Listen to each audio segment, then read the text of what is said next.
You were attracted to the Earth at 32 feet per second per second. I believe it. Ah, such a beautiful day.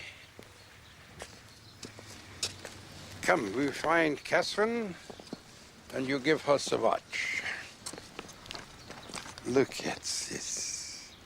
Ah, you know, when I was a patent clerk in Switzerland, I used to wonder what the universe would look like if I was traveling at the speed of light on a motorcycle.